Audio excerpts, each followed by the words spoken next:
Are you surprised that the Lakers stayed put during this and didn't make any moves? Yeah, Molly, I am surprised. I mean, have anybody watched the Lakers lately since LeBron James been out? I mean, last night I'm watching the game and they was shooting the ball so hard, it was hitting off the glass so hard, I started ducking in my house. I mean, listen, I said this when LeBron went out, this was going to be an audition for the Lakers supporting cast to show what they were made of. And right now, I'm afraid. If you're a Laker fan, you should be afraid right now. You should be concerned. And I thought that yesterday the Lakers should have been a little bit aggressive for us pursuing and making trades right now because what I'm seeing on the floor is just not working.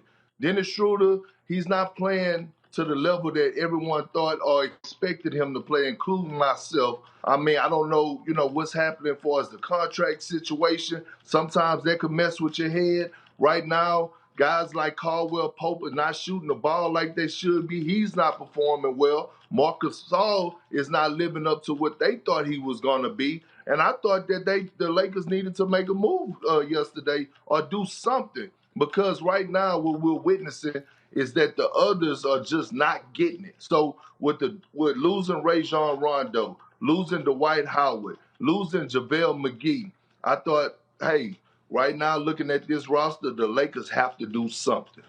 Well, what specifically do you think they should have done, KP? Well, I mean, listen, I said this. They should have probably went got JaVale McGee, and I understand the rules, right? That when a team trades you, you're not eligible to come back unless it goes through another team, and you have to go through all these different scenarios. Well, we all know in the world of NBA, GMs owe GMs a favor. So I thought maybe they could have worked out something with Cleveland where they got JaVale McGee traded, got him to another team, got him waived, and then they picked him up in the buyout market. I thought yesterday that they should have been ultimate and it should have been really, really aggressive trying to get Kyle Lowry. I thought they really should have went out and tried to pursue him and basically persuade Masai Ujiri to hey, we ready to make something happen because here it is. The Lakers get Kyle Lowry, the whole narrative changed, and guess what? The league gets scared. All right, Kyle Lowry, LeBron James, and Anthony Davis on the floor at one time. That's something to be worried about. So I thought they should have tried to go out, and not saying that they're not gonna try to get Andre Drummond in the buyout market, but they should have definitely pursued Kyle Lowry yesterday. Well, a couple of things. Number one, you could have mentioned Lonzo Ball too, but That's where I was going. But we all know that they don't want LeVar Ball making headlines because of the Lakers again. Then you got Kyle Lowry. The problem with Kyle Lowry is that he wanted 2 additional years at $50 million, 25 per, even though he just turned 35. And there's a lot of teams throughout the NBA that's going to be reluctant to give him that money. So it'll be real interesting to see what happens with him in the offseason. All right. As a result of LeBron going down, here's the only thing that I would say, KP. There ain't no replacing LeBron James. There's no replacement for him. And so you know that he's going to be back in about a month or so.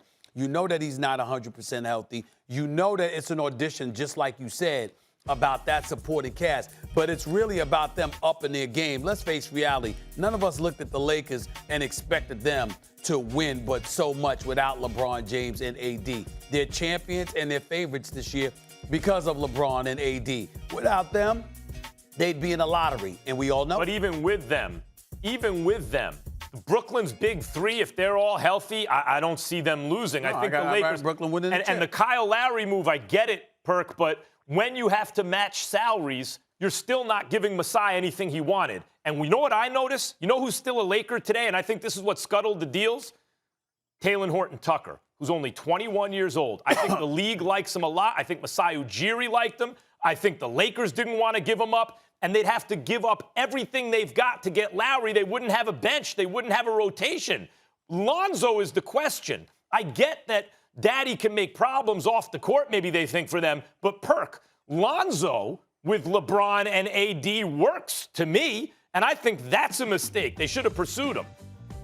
Yeah, but and I'm not taking nothing from Lonzo, but Lonzo needed to, in my opinion, Lonzo needed to go to a team where he's going to have the ball in his hand, where he's going to be able to be that floor general. I'm not saying that he can't play off the ball because he can, but that's not his strength. Okay, so when I'm looking at a guy that the Lakers need to fill in that gap, a team that's on the rise, that's trying to repeat to get a championship, you don't want to go with someone that haven't made the playoffs. You want to go with someone that's battle tested. That's why I said Kyle Lowry. I mean, this is a champion. This is a guy that have been in multiple rounds of the playoffs, multiple series. So would you He's have battle made the tested. deal? That's a- So Perk, hold on. Would you have traded Schroeder and KCP, because now you got to make the salaries work, right? And Talen Horton-Tucker and someone else to make the salaries work, because they wanted THT. That's who they really wanted. Would you have traded 4 dudes off the team for Kyle Lowry? I thought it was 3 to make the salaries work. I mean, I thought it was Yeah, 3. right, to make it work. Three. But then that's right. That's just to make the salaries work. But Masai wanted Talen Horton-Tucker, right? And the Lakers didn't want to give him up. Would you have given him up with the other 3 players? I mean, listen, this is why I'm not a GM, but yeah, I would have made the move. I would have made the move because here it is. The Lakers are trying to win now.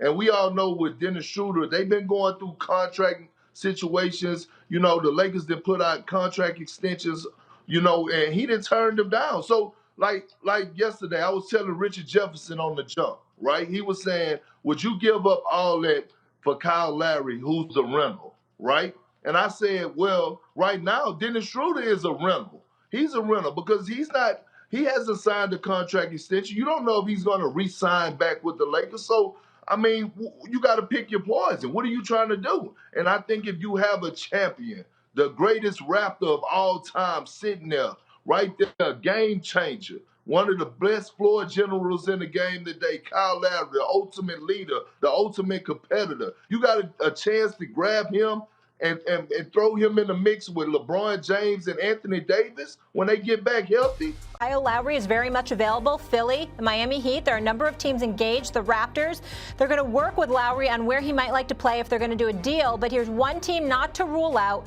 the Lakers. Now, meanwhile, Lowry talked about being on the trading block following last night's Raptors win. Take a listen.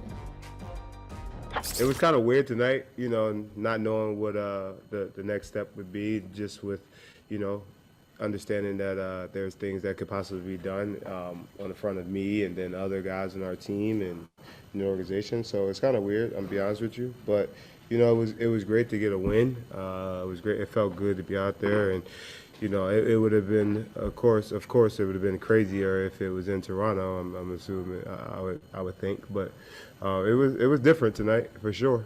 I mean, who knows what's going to happen? Like, no one knows what's going to happen, but it was definitely, for sure, different. The unknown is always difficult, regardless of the situation. Stephen A., do this for me. Let's pretend he's going to the Lakers. If that is to happen, does that make them a title favorite?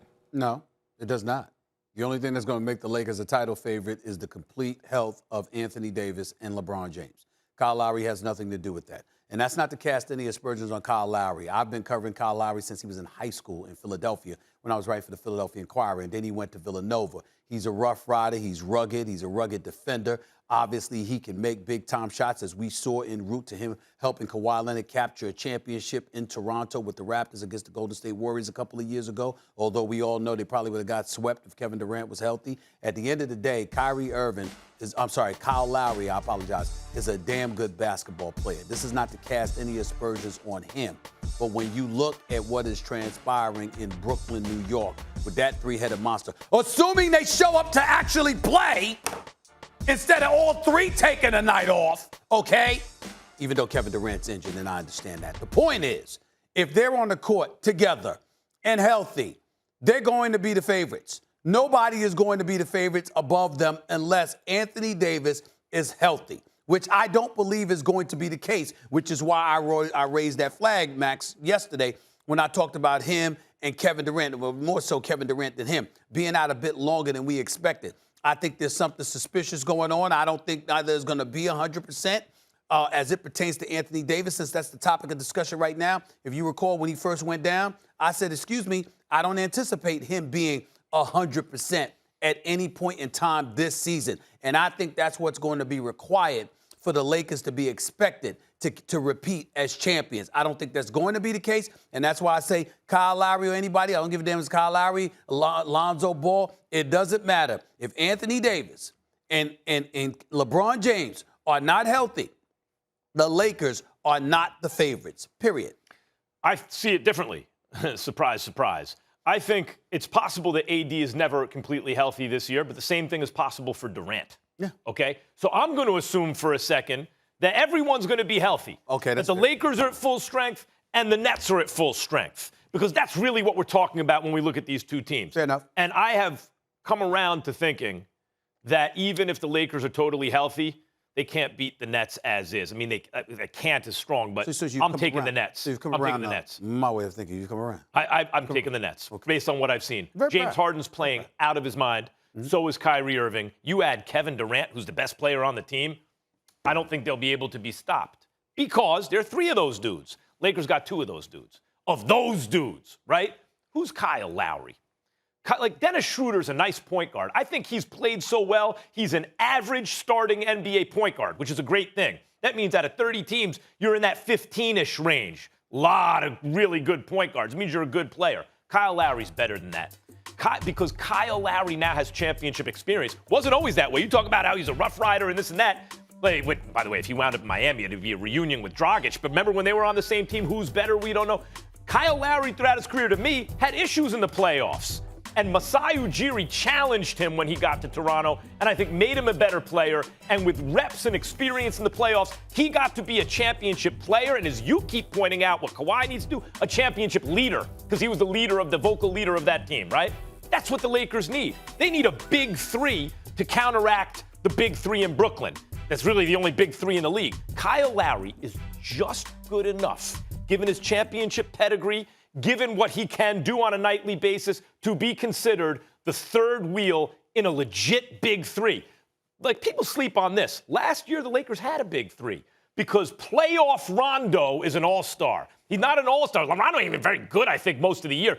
Playoff start, that's an all-star. So the Lakers had Rondo to go with LeBron and AD. Don't have that anymore. And maybe Schroeder can be that. Maybe, well, let's see if he can elevate, but we haven't seen it yet. We know Kyle Lowry can.